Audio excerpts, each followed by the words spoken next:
¿Quién podía imaginar que este niño, llamado Gonzalo Fernández de Córdoba, nacido en Montilla, en Córdoba, en el año 1453, acabaría dirigiendo ejércitos capaces de plantar cara a las mayores potencias de Europa? ¿Quién habría apostado por que aquel bebé, envuelto en telas nobles pero sin herencia asegurada, cambiaría para siempre la forma de hacer la guerra? En aquel momento no había señales, no había profecías, solo un nombre más en una casa noble andaluza. Gonzalo Fernández de Córdoba nació en el seno de la Casa de Aguilar, una de las ramas más poderosas del linaje de los Fernández de Córdoba. Su familia procedía de Galicia y, generación tras generación, había ido avanzando hacia el sur al ritmo de la Reconquista, ganando tierras, poder y prestigio a base de espada, alianzas y sangre. No eran simples terratenientes, eran señores de frontera. Su padre, Pedro Fernández de Aguilar, señor de la Casa de Aguilar, ejercía como alcalde mayor de Córdoba. Su autoridad era tan amplia que muchos lo consideraban casi un virrey en la región.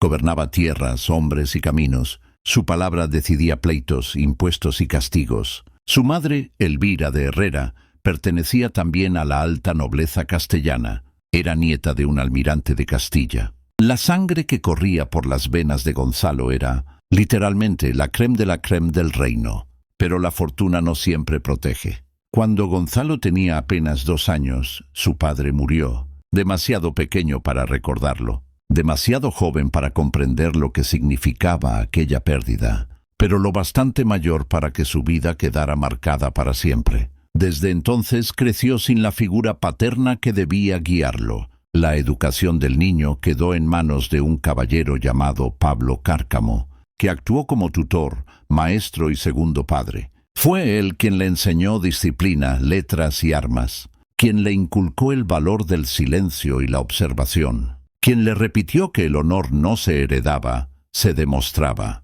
Gonzalo recibió una educación excelente. Aprendió a leer, a escribir, a moverse en la corte, a manejar las armas con soltura desde muy joven. Incluso aprendió árabe, algo poco común entre nobles cristianos. Pronto destacó por su agilidad, su inteligencia y su capacidad para aprender rápido. Pero había algo que ningún maestro podía cambiar. Gonzalo no era el primogénito. Tenía un hermano mayor, el heredero, el que recibiría las tierras, los títulos y la responsabilidad del linaje. Todo estaba pensado para él. Gonzalo lo sabía, mientras su hermano era educado para mandar, para liderar hombres, para heredar castillos y estandartes. Gonzalo aprendía otra cosa. Aprendía a observar, a escuchar, a quedarse en silencio. Aprendía a entender el poder desde la sombra, y sin saberlo, esa diferencia acabaría haciéndolo mucho más peligroso que cualquier heredero. De joven fue enviado como paje a la corte del infante Alfonso, el hermanastro de Enrique IV, y allí entró por primera vez en el corazón de la política castellana. No era una corte tranquila, era un nido de conspiraciones. Vivió la existencia de una corte paralela, vio tensiones entre nobles, traiciones, intrigas, ambiciones desatadas. Aprendió que los reinos no se gobiernan solo con ejércitos, sino con pactos, silencios y decisiones tomadas a puerta cerrada. Cuando Alfonso murió prematuramente, aquella corte se deshizo. Gonzalo regresó a Montilla, y lo que encontró allí no era paz. La Casa de Aguilar mantenía una rivalidad feroz con la Casa de Cabra. 2 familias poderosas, 2 linajes condenados a no entenderse jamás. Las disputas no eran solo políticas, eran personales, violentas, antiguas. Había emboscadas, asaltos y venganzas que se arrastraban durante generaciones. La campiña cordobesa estaba al borde de la guerra. Su hermano Alonso le otorgó la tenencia de Santaella, una posición estratégica. Gonzalo apenas superaba los 20 años, pero ya tenía que gobernar hombres y territorio en medio de un conflicto real. En 1474, con 21 años, contrajo matrimonio con su prima Isabel de Sotomayor. No fue una historia romántica, sino una alianza familiar, como dictaban las costumbres de la nobleza. En aquella época, casarse era consolidar poder, pero las tensiones con la Casa de Cabra volvieron una vez más. Y Gonzalo pagó el precio. Fue detenido, hecho prisionero, convertido en rehén. Algunas versiones dicen que fue el conde de Cabra quien lo capturó en medio de aquellas luchas. Otras sostienen que fueron los propios reyes católicos quienes lo retuvieron para obligar a la Casa de Aguilar a devolver tierras usurpadas. La causa exacta puede discutirse. El hecho no. Gonzalo Fernández de Córdoba estuvo preso, encerrado, dependiente de decisiones ajenas, humillado por la política del poder. Aquella experiencia lo marcó más que cualquier batalla. Aprendió lo que se siente al no tener control. Aprendió paciencia, aprendió a soportar y entendió que la fuerza bruta no siempre decide el destino de un hombre. Cuando fue liberado en 1476, no volvió a las luchas locales, volvió a la corte de Isabel y Fernando. Castilla estaba en guerra civil contra Portugal y contra los nobles que apoyaban a Juana la Beltraneja. El reino entero era un campo de batalla, y Gonzalo tomó una decisión silenciosa. Si quería sobrevivir, si quería tener futuro, debía servir a algo más grande que su apellido. Aún no era el gran capitán, aún no era leyenda, pero todo lo que necesitaba para llegar a serlo ya estaba forjado. La disciplina, la paciencia, la humillación, la observación y la experiencia de haber caído antes de empezar. Porque algunos hombres nacen destinados a mandar, y otros aprenden a hacerlo porque la vida nunca se lo puso fácil. Y eso a veces los hace mucho más peligrosos. Durante siglos las guerras se habían librado igual. Caballería pesada, choque frontal, honor, acero y sangre. Europa llevaba generaciones repitiendo el mismo modelo y estaba convencida de que siempre funcionaría. Pero el mundo estaba a punto de cambiar. ¿Y quién iba a descubrirlo? Aún no lo sabía. A finales del siglo XV, Italia no era un país, era un tablero. Reinos, ciudades y potencias extranjeras luchaban por su control, porque quien dominaba Italia dominaba el equilibrio de Europa. Francia entró en la península con un ejército moderno, poderoso y seguro de sí mismo. Sus victorias anteriores les habían convencido de una cosa muy clara: nadie podía detenerlos. Al sur, en Calabria, una fuerza aliada intentaba frenar su avance. Al frente de parte de esas tropas se encontraba un comandante recién llegado a un escenario complejo, un hombre con experiencia, pero todavía sin fama: Gonzalo Fernández de Córdoba. Gonzalo no era un improvisado. Había combatido antes y había servido en campañas duras, pero aquella guerra era distinta. El enemigo era rápido, organizado y seguro de su superioridad. Gonzalo observaba, escuchaba y analizaba el terreno.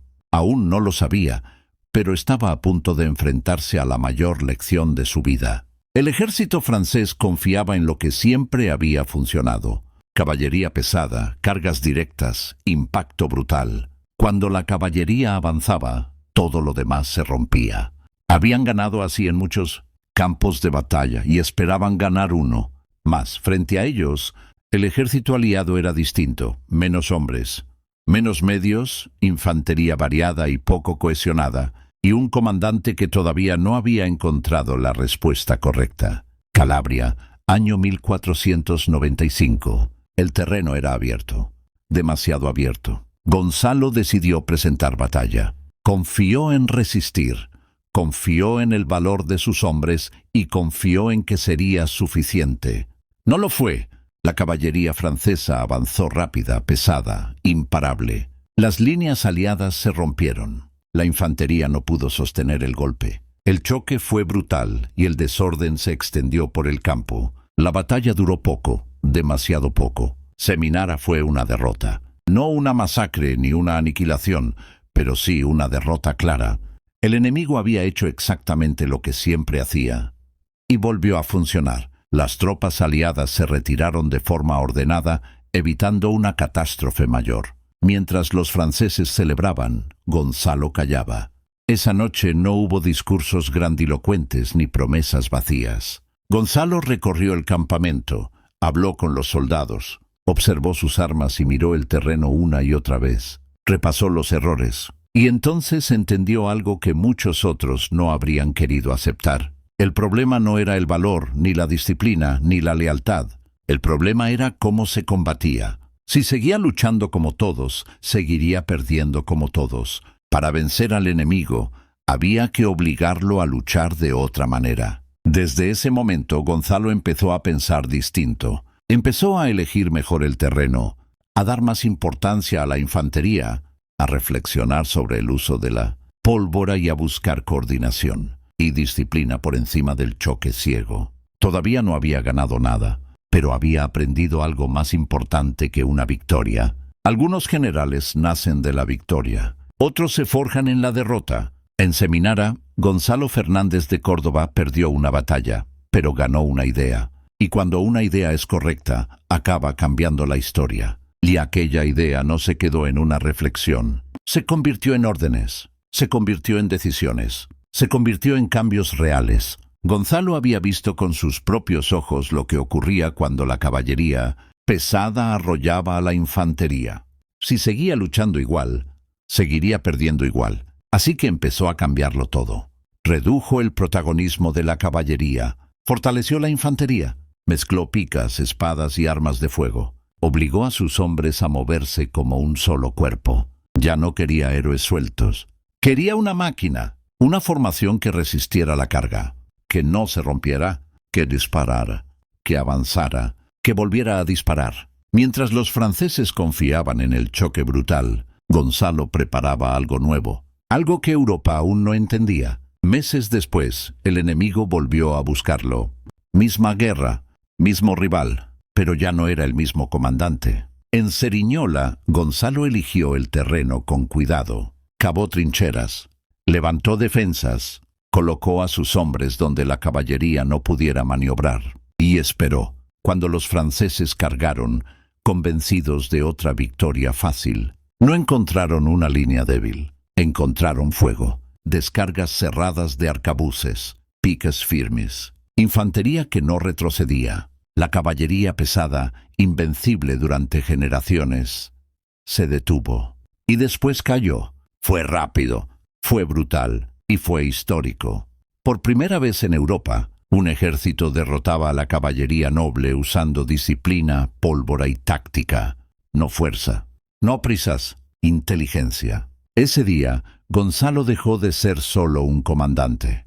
Ese día nació el gran capitán, y con él nació una nueva forma de hacer la guerra, la forma de los tercios españoles. Y esa forma no desapareció después de Ceriñola, se perfeccionó. Primero llegó Garellano. Allí no hubo prisa, no hubo carga heroica, hubo cálculo. Durante semanas, Gonzalo sostuvo la tensión frente a un enemigo superior. Esperó el momento exacto, cruzó el río en invierno, golpeó cuando nadie lo esperaba. No fue una victoria espectacular, fue una victoria inteligente. Después vino Nápoles, no como una ciudad conquistada, sino como una ciudad asegurada. Allí consolidó lo que había empezado, una infantería disciplinada, flexible, coordinada. Ya no era una innovación puntual, era un sistema. Y las campañas en Italia terminaron de confirmarlo. Europa miraba, los viejos modelos de guerra comenzaban a quedar atrás. La caballería noble ya no era invencible, la pólvora ya no era un complemento, la disciplina ya no era secundaria. Había nacido un nuevo equilibrio. Pero lo que hizo grande al gran capitán no fue solo su táctica, fueron sus hombres. Sus soldados no lo seguían por miedo, lo seguían por respeto. Compartía botines, reconocía el mérito, repartía recompensas. En una época en la que muchos generales acumulaban riqueza, él entendió que un ejército fuerte es un ejército que se siente valorado. Bajo su mando sirvieron capitanes que después serían leyenda, hombres que escribirían páginas épicas de la historia militar. Y todos coincidían en algo. Con él, la victoria tenía orden, y el sacrificio tenía sentido. Pero no solo lo admiraban los suyos, sus adversarios también aprendieron su nombre. En los campamentos enemigos, cuando se confirmaba que Gonzalo estaba al mando, no era una simple noticia, era una advertencia, porque sabían que no se enfrentaban a un caballero impulsivo, se enfrentaban a un estratega, al hombre que había enseñado a Europa que la guerra ya no era cuestión de orgullo, sino de inteligencia. Con el tiempo su prestigio creció tanto que empezó a incomodar. Demasiada fama, demasiado reconocimiento, demasiada influencia. Fue apartado, se retiró a Loja y allí, en 1515, murió, sin trompetas, sin formación de combate, sin estandartes al viento, pero con algo que muy pocos consiguen: un legado, porque Gonzalo Fernández de Córdoba no solo ganó batallas, cambió la forma de hacerlas, y cuando un hombre cambia la guerra, su nombre no desaparece. Se convierte en referencia, se convierte en ejemplo, se convierte en historia. Cumplí con mi deber. ¡Viva España!